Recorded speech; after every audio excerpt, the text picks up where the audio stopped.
Hello and welcome back to Weston the Historian. Today I wanted to talk about something that has been quite interesting to me for quite a while, and that is Francophilia in America and the history of it.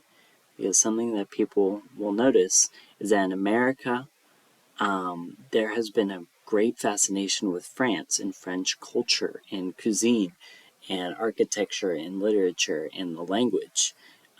France is a country that people talk about a lot, and it's still a place people talk about a lot, and people seem to love France for some reason, and to some people it might be quite perplexing. And of course, it is a phenomenon across the world. There are people in England and Germany and Japan and China and, wherever else who are very fascinated with France. But there is an interesting history of it, specifically in America. And America does seem to actually have more of an interest and more inclined to this Francophilia than other countries are. And that has been quite interesting to me, so I wanted to do a video about it. So, to start off, we have to go all the way back to before America was even a country. And I want to go back to the end of the Renaissance in the 16th century. So, with the end of the Renaissance, we see the rise of Baroque architecture and the scientific revolution and the Enlightenment, all kind of happening almost simultaneously. But with this happening, you also see a shift in the cultural center of Europe from Italy to France. Now, of course, a lot of this actually came from Italy. Like Baroque architecture, the scientific revolution, and the Enlightenment, a lot of this came from discoveries and values from the Renaissance. And of course, Baroque architecture actually originated in Italy. It was basically the Vatican, or the Catholic Church, wanted to combat Protestantism, so they came up with Baroque art. They wanted this sort of vitalistic and powerful and spontaneous, beautiful art that showed beauty in Catholicism. And so Baroque art, you see Baroque architecture, Baroque literature, Baroque statues, Baroque sculptures, and you see it, but it came from Italy. But it starts moving into France and the Netherlands and Germany and wherever else. And what you see is that a lot of the art is starting to get made by French artists. And not only that, and getting developed by French artists. And not only that, but you see the same with the scientific revolution, where a lot of the discoveries came from Italy, but they start shifting north. And the same happened with the Enlightenment. A lot of the most famous writers of the Enlightenment were, of course, influenced by the Renaissance, but most of them were French.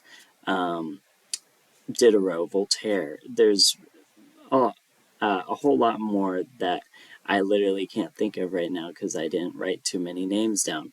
But those two come to mind for me. But you see, this is a period where France is gaining a lot of influence, culturally speaking. And then eventually you see the reign of King Louis XIV. So under King Louis XIV, you see art in France flourish, and you see cuisine flourish, and you see architecture flourish, and you see literature and theater and the French economy flourish under him. And France becomes this absolute powerhouse in Europe, and it starts exporting its culture all over the place, and it becomes very important culturally speaking. And then once King Louis XIV dies, it still remains a powerhouse, and it still remains culturally influential. And this is also the time when you see Baroque art start to recede a little, and you see the rise of Rococo, which is very similar, though a little bit more relaxed, and it uses a lot more pastel colors, and you'll see like baby angels and stuff, and it's more dainty than Baroque. Baroque is more powerful and harsh and almost brutal. It's very energetic and vitalistic and spontaneous, while Rococo is a lot more relaxed. It's pretty, it's elegant, aristocratic. But anyway, Rococo art, you see the rise of Rococo art, and it starts getting explored all over Europe. And, it's a uniquely French art because, Baroque started in Italy, was developed by French artists, but Rococo is uniquely French. And it starts spreading all over the place, and it starts spreading all over Europe, and then eventually the Americas. And the reason why I wanted to bring all of this up is because this is the world that the founding fathers were growing up in. They were growing up in a time where King Louis XIV has just passed away, and we are still seeing France as a cultural powerhouse in Europe and the world. And not only a cultural powerhouse, but a military powerhouse. And France has lands all over the world. They still have control over Canada, and of course they lost it during the French and Indian War, the 7 Years' War. But still, this is a world that the founding fathers are living in, a world where France is the cultural and military powerhouse of the world. Um, and this specifically was a world Thomas Jefferson was growing up in. And I bring up Thomas Jefferson because he was probably one of the biggest Francophiles out of the founding fathers and in American history. Thomas Jefferson is credited with bringing a lot of French culture into America. People talk about him bringing mac and cheese or ice cream from France to America. Whether or not that's true, probably is, but I'm not sure. I haven't looked into it too much, but anyway, Thomas Jefferson, as a diplomat, and him alongside other diplomats, they went to France, they experienced French culture, and they brought back that culture to America, and they brought back stories about France to America and to the upper class of America, the upper class, the upper middle class, the bourgeois, and the American aristocracy, whatnot.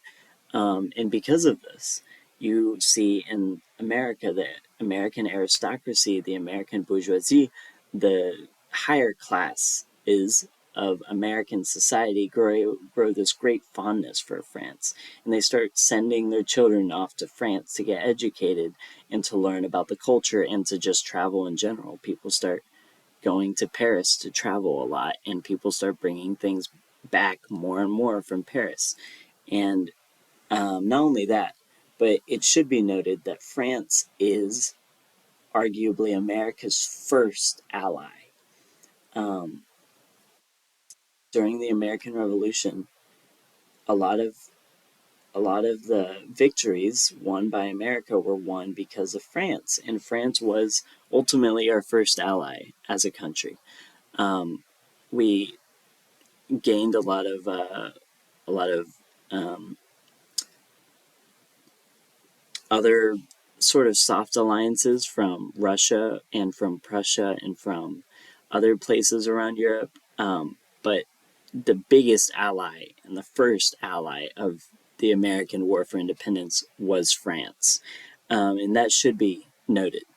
And another very interesting thing to note is that uh, France actually is one of the few countries in Europe that has never had like a strong influence when it comes to how many people from France live in America, because America is a bit of a melting pot when it comes to uh, who came to America, even during the American War for Independence, even during the colonial period, during the 1700s, 1800s. The vast majority of European Americans were English, but there were also Scottish, and there were Scotch-Irish, and there were some Irish, though not as many. Then there were Germans, there were Danes, there were the Dutch, of course. That's a big one because of New Amsterdam. But you don't see a whole lot of French people, which is quite interesting because, you know, a lot of these people are coming in from all these different places, and for whatever reason, America never really received that many people from France. So I think another one of the reasons why Americans are so fascinated with France is because we've gotten a lot from all these different cultures in Europe except for France. There has never really been, never in American history, as far as I'm aware, has there ever been a giant wave of French immigration. Even after I just mentioned how, early 1800s and then before that 1700s, 1600s, there are all these different groups from Europe, but then we've gone waves of Irish immigrants, waves of Italian immigrants, waves of Polish and Russian immigrants, but we've never had a huge wave of French immigrants. That has never happened as far as I'm aware. Which I think is quite interesting. And I think it also contributes to the interest in France because it makes France feel more foreign and more unique and different and just like an opposite of America.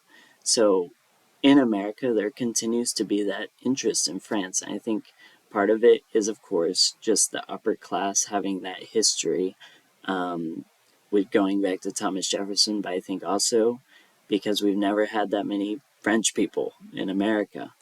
Um, and I think that's just like pretty much my 2 cents on the matter. I don't have too much else to add on this. That's pretty much all I have to say. But I hope that was of interest to anyone. But thank you for listening, and goodbye.